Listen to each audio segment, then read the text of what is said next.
వేకువ వాక్యం ఇది దైవ వాక్యం. వేకువ వాక్యం ఇది దైవ వాక్యం. వేకువ వాక్యం ఇది దైవ వాక్యం. వేకువ వాక్యం ఇది దైవ వాక్యం. వేకువ వాక్యము వేకప్ వర్డ్ కొరకై కీర్తన 23:4. గాఢాంధకారపు లోయలో నేను సంచరించినను ఏ అపాయమునకు భయపడను. నీవు నాకు తోడయుండు. నీ దుడ్డు కర్రయు నీ దండమును నన్ను ఆదరించును. నీ దుడ్డు కర్రయు నీ దండమును నన్ను ఆదరించును. ప్రభునందు ప్రియులారా, ఈ ఉదయకాల సమయంలో ప్రభువైన యేసుక్రీస్తు నామంలో మీ అందరికీ ఉదయపూర్వక వందనాలు తెలియజేస్తూ, ఈ ఉదయము కీర్తన 23:6 వచనాలు ఉన్నాయి. ఈ 6 అనేది మానవుని సంఖ్య. దేవుడు మానవుణ్ణి 6వ దినాన చేశాడు. కాబట్టి మానవునికి ఏమేమి కావాలో ఈ 6 వచనాల్లో కనపడుతున్నాయి. ఒక మాటలో చెప్పాలంటే దావీదు జీవితం అంతా కూడా ఈ 6 వచనాల్లోనే ఉంది. ఇంకొక మాటలో చెప్పాలంటే ప్రతి క్రైస్తవుని విశ్వాస జీవితం ఈ 6 వచనాల్లోనే ఉంటుంది. ఇది మానవ జీవితానికి సంబంధించిన కీర్తన. ఈ కీర్తనలో ఈ 4వ వచనం చాలా ప్రాముఖ్యమైనది. అందుకని అక్కడ అంటున్నాడు, నీ దుడ్డు కర్రయు నీ దండమును నన్ను ఆదరించును. ఇక్కడ దుడ్డు కర్ర, దండము. ఏంటి ఈ దుడ్డు కర్ర, దండము అంటే ఇంగ్లీష్లో దుడ్డు కర్ర స్టిక్, దండము స్టాఫ్. ఈ రెండు కూడా మరి ఒక చెక్కకు సంబంధించినవిగా ఉంటున్నాయి. ఈ 2 విషయాలు మనం జాగ్రత్తగా చూస్తే దేవుని కర్ర మనకెంతో సహాయపడుతుంది. ఇది శరీర రీతిగా ఈ లోకంలో మనం జీవించటానికి, మనము బ్రతకటానికి, నడిపించడానికి ఉపయోగపడితే, ఈ దండం అనేది ఆత్మీయంగా మనల్ని బలపరిచి, మనల్ని ఎంతగానో ప్రోత్సహించి దేవునితో ఆ బంధాన్ని కొనసాగింప చేసేది. అందుకని ఈ రెండిటి అనుభవమే ఒక్క మాటలో చెప్పాలంటే సిలువ. దుడ్డు కర్ర అనేది అది అడ్డకర్రగా కనపడుతుంది. దండం అనేది నిలువు కర్రగా కనపడుతుంది. ఈ అడ్డకర్ర, నిలువు కర్ర ఈ 2 కలిపితేనే యేసుక్రీస్తు ప్రభువారి సిలువ. ఇంకా ఒక్క మాటలో చెప్పాలి అంటే ఈ కీర్తన సిలువ కీర్తనకు సాదృశ్యంగా ఉంది. దేవుడు నీ జీవితంలో ప్రతి దినము సిలువ అనుభవంలో నడిపిస్తున్నాడు అన్న సంగతి మర్చిపోవద్దు. నువ్వు ఏ కష్టంలో ఉన్నా, ఏ బాధలో ఉన్నా, ఏ అపాయంలో ఉన్నా, ఏ అనారోగ్యంలో ఉన్నా నీవు సిలువ నీడలో ఉన్నావు అన్న సంగతి మర్చిపోవద్దు. సిలువ భద్రత అనేది నీకు ఎప్పుడూ కూడా ఉంటుంది. ఇంకా చెప్పాలి అంటే నువ్వు సిలువలోనే ఉన్నావు, అక్కడ ఎంతో నీకు నెమ్మది, క్షేమం ఉంటుంది. ఈ దుడ్డు కర్ర, దండము అనే ఈ 2 కర్రల యొక్క అనుభవము స్టిక్ అండ్ స్టాఫ్. అందుకని సిలువ అనే మాటని ఇంగ్లీష్లో క్రాస్ అంటారు. లాస్ట్లో ఉన్న 2 అక్షరాలు ఎస్ అనేది స్టిక్ అండ్ స్టాఫ్. అంటే క్రాస్లో చివరిగా మనకు కనపడేది దేవుని యొక్క దుడ్డు కర్ర, దండంగా కనపడుతుంది. ప్రియులారా, ఈ యొక్క సిలువ నీ జీవితాన్ని నడిపిస్తుంది. ఈరోజు నువ్వు భయంలో ఉన్నావా, దిగుల్లో ఉన్నావా, ఓటమిలో ఉన్నావా, అవమానంలో ఉన్నావా, సిలువ నీ జీవితానికి ఎంతో గొప్ప విలువ ఇవ్వగలదు. అందుకనే ఈ దుడ్డు కర్ర, దండము అనే ఈ సిలువ అనుభవాన్ని దావీదు ఎంత చక్కగా రాస్తూ ఈ 6 వచనాల్లో ఈ యొక్క దండము చేసే 7 పనులను చెప్తున్నాడు. మొదటి వచనము యెహోవా నా కాపరి అంటూ మొట్టమొదటిగా కాపుదల ఉంది. ప్రియ సహోదరి సహోదరుడా, సిలువలో నీకు ఎంత కాపుదలుందో తెలుసా? ఎన్ని అపాయాలు రాని, ఎన్ని తెగుళ్ళు రాని, ఎంతో దేవుడు కాపుదలిస్తున్నాడు. ఒక్కసారి ఆలోచించు, గత దినాల్లో ఎన్నిసార్లు నువ్వు చనిపోవాల్సింది, మరణాలు ఎన్నిసార్లు నీ దగ్గరకు వచ్చాయి. నీ గొప్పతనాన్ని బట్టి, జ్ఞానాన్ని బట్టి, ఎవరో మనుషుల సహాయాన్ని బట్టి నువ్వు బ్రతకలేదు, కానీ సిలువ నీడ నీ మీద ఉందన్న సంగతి మర్చిపోవద్దు. ఇది మొట్టమొదటిది, కాపుదల అనేది సిలువలో మనకు కనబడుతుంది. రెండవది చూసినట్లయితే 2వ వచనములో చివరి మాట, శాంతికరమైన జలముల యొద్ద నన్ను నడిపించుచున్నాడు. సిలువ అనేది మొట్టమొదట కాపుదల ఇచ్చే సిలువ అయితే, రెండవది నడిపించే సిలువ. ప్రియ సహోదరుడా సహోదరి, ఈ సిలువ నువ్వు ఎక్కడికి వెళ్తే అక్కడికి వస్తుంది. ఈ సిలువే నిన్ను నడిపిస్తుంది అన్న సంగతి మర్చిపోవద్దు. నువ్వు ఎలాంటి పరిస్థితుల్లో ఉన్నా, ఎలాంటి కష్టాలు గుండా వెళ్తున్నా కూడా సిలువ నిన్ను నడిపించగలదు. నీ ముందుగా ఉండి నీకు దారి చూపించగలదు. ఇది 2వ అనుభవంగా ఉంటుంది. మూడవది 3వ వచనములో నా ప్రాణమునకు సేద తీర్చుచున్నాడు. మూడవది సేద తీర్చే సిలువగా కనపడుతుంది. ఎన్నోసార్లు అవమానాలతో, ఎన్నో బాధలతో, ఇబ్బందులతో, అనారోగ్యాలతో, శోధనలతో జీవితంలో అలసిపోయి ఎంతగానో కృంగిపోయే నిన్ను సేద తీర్చటానికి మనుషులుండరు, సేద తీర్చటానికి స్నేహితులుండరు, సేద తీర్చటానికి సొంత వాళ్ళు కూడా ఉండరు. కానీ నీకు సేద తీర్చేది సిలువే.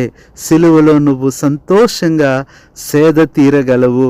నీ ప్రాణాన్ని తెప్పరిల్ల చేసేది సిలువ. ఈ ఉదయకాలము అలాంటి సిలువ భద్రతలోనికి నువ్వు రా. ఆ సిలువ నీడలోనికి రా. సిలువ వలయములోనికి నువ్వు రా. 4వది మనం చూసినట్లయితే 4వ వచనం మనం చూస్తున్నాం. గాఢాంధకారపు లోయలో నేను సంచరించినను ఏ అపాయమునకు భయపడను. 4వది అభయమిచ్చే సిలువగా మనకు కనబడుతుంది. ఎంత అభయమిస్తుంది అంటే, సిలువ ఉంది కాబట్టి శత్రువు నిన్నేమి చేయలేడు. నువ్వు సిలువ భద్రతలో ఉన్నావు కాబట్టి శోధనలు నీ దగ్గరికి రాలేవు. సిలువ అనే వలయంలో ఉన్న నీ దగ్గరకు తెగుళ్ళు సమీపించలేవు. ఇది 5వదిగా మనం చూస్తూ ఉన్నాము. 6వది మనం చూసినట్లయితే 5వ వచనము చివరి మాట, నా గిన్నె నిండి పొర్లుచున్నది అంటూ 6వ వచనములో నేను బ్రతుకు దినములన్నీయు కృపాక్షేమములే నా వెంట వచ్చును. 6వది ప్రియులారా, క్షేమమిచ్చే సిలువ. నీకెంత క్షేమమో సిలువలోనే ఉంది. ఉదయకాల సమయంలో దేవుడు నీతో మాట్లాడుతున్నాడు. ప్రియ సహోదరి సహోదరుడా, నువ్వు సిలువ నీడలో ఉన్నావు, సిలువ వెలుగులో ఉన్నావు, సిలువ భద్రతలో ఉన్నావు, సిలువ క్షేమములో ఉన్నావు. ఇది 6వది, నీకు క్షేమం ఇచ్చే సిలువగా ఉంటుంది. ముందున్న దినాల్లో నువ్వు ఎటు వెళ్ళాలన్నా, ఏ పరిస్థితుల గుండా, ప్రయాణాల గుండా, పరీక్షల గుండా వెళ్ళాలన్నా భయపడవద్దు. సిలువ క్షేమము నీకు ఉన్నది. 7వది చివరి మాటే ఈరోజు చదువుకున్న మాట, 23వ కీర్తన 4వ వచనం చివరి మాట, నీ దుడ్డు కర్రయు నీ దండమును నన్ను ఆదరించును. 7వది ఆదరించే సిలువ. సిలువలో ఎంత ఆదరణ ఉందో తెలుసా? ఏ దుఃఖంలో ఉన్నావు, వేదలో ఉన్నావేమో, కన్నీటిలో ఉన్నావేమో, బాధల్లో ఉన్నావేమో, అవమానంలో ఉన్నావేమో, కృంగిపోయి ఉన్నావేమో, ఓడిపోయావేమో, మోసం చేయబడ్డావేమో, జీవితమంతా కూడా ఎంతో డిస్టర్బ్ అయిందేమో. ప్రియ సహోదరి సహోదరుడా, ఈ సిలువలో గొప్ప ఆదరణ ఉంది. కాబట్టి ఈ ఉదయకాలము ఈ దుడ్డు కర్ర, ఈ దండము అనేది నీ జీవితంలో నిలువు కర్ర, అడ్డుకర్ర అయిన సిలువ అని మనకు చూపిస్తూ ఉంటుండగా, ఈ సిలువలో 7 పనులు చేసేది నీ రక్షకుడు ప్రభువైన యేసుక్రీస్తు. ఆయన కాపరిగా నిన్ను నడిపిస్తూ, నీకు సహాయం చేస్తూ ఈ దినమంతా ఈ 7 అనుభవాలు గుండా నిన్ను నడిపిస్తాడు.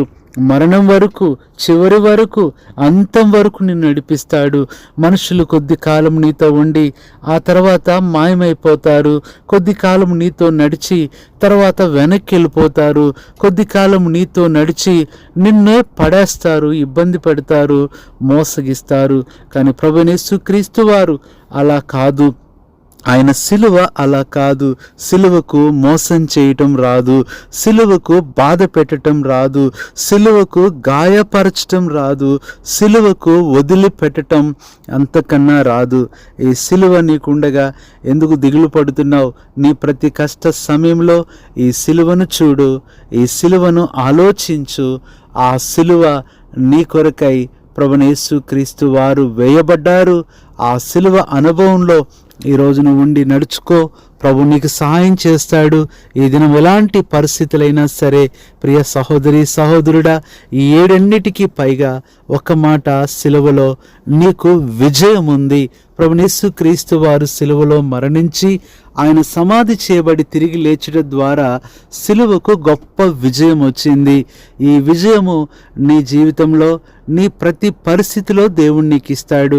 వ్యక్తిగత విజయం నీకు ఇస్తాడు, కుటుంబంగా విజయం ఇస్తాడు, ఒక తల్లిగా నీకు విజయం ఇస్తాడు, నీ వివాహ విషయంలో విజయం ఇస్తాడు, నీ యొక్క ఉద్యోగ విషయంలో నీకు విజయం ఇస్తాడు, నీ గర్భఫల విషయంలో దేవుడు విజయం ఇస్తాడు. అంతేకాదు ప్రియ సహోదరి సహోదరుడా, నీ ఆరోగ్య విషయంలో దేవుడు నీకు విజయం ఇస్తాడు. నీ ప్రతి ప్రయత్నములో విజయం ఇచ్చే సిలువ నీతో ఉంది. ఈ దినమే ఆ సిలువ నీడకు వచ్చేసాయి. ఆ సిలువలో దాగి ఉండు. ఆ సిలువే నీ జీవితానికి గొప్ప విలువను, విజయాన్నిచ్చి నూతన జీవితాన్ని నీకు అనుగ్రహించి నడిపిస్తుంది. అలాగూ దేవుడు నీకు సహాయపడినట్లు నీ కొరకు ప్రార్థన చేస్తాం. పరిశుద్ధుడైన తండ్రి, ప్రభువైన యేసుక్రీస్తు నామములో నీ పాదములకు వందనములు స్తోత్రములు చెల్లించుకుంటూ 23వ కీర్తన 4వ వచనం, నీ దుడ్డు కర్ర నీ దండం అనే 2 మాటలు, స్టిక్ అండ్ స్టాఫ్, ఈ 2 ఏంటి అంటే మీరు మాతో మాట్లాడుతూ వచ్చారు. కర్ర అనేది ప్రభువా మా శరీర సంబంధంగా ఏదేది కావాలో మా అవసరాలు తీర్చేదిగా కనపడుతుంటే, దండం అనేది మా ఆత్మీయ అవసరాలు తీర్చేదని, ఈ 2 కర్రలే ప్రభువైన యేసుక్రీస్తు వారి సిలువ అని ఈ 6 వచనాల ద్వారా మాతో మాట్లాడినందుకు వందనాలు చెల్లిస్తూ, ఈ ఉదయకాలం నీ బిడ్డలను ప్రభువా ఈ సిలువ భద్రతలోకి తీసుకొస్తున్నాం.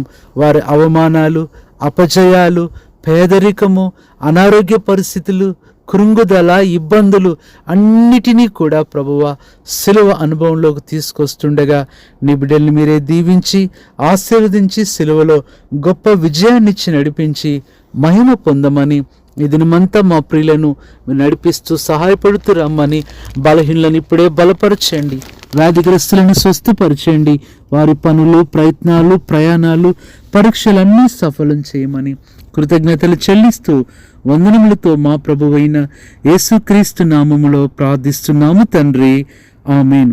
మన తండ్రి అయిన దేవుని ప్రేమ, మన ప్రభువైన యేసుక్రీస్తు కృప, పరిశుద్ధాత్మ అన్యోన్య సహవాసం మనందరికీ సదాకాలం తోడేండి నడిపించునుగాక. ఆమేన్. కృంగుదలలో దార్చుటకు, కన్నీటినంతటిని తుడుచుటకు, దినమంతా సిద్ధపరచుటకు, దైవ చిత్తం గ్రహించుటకు,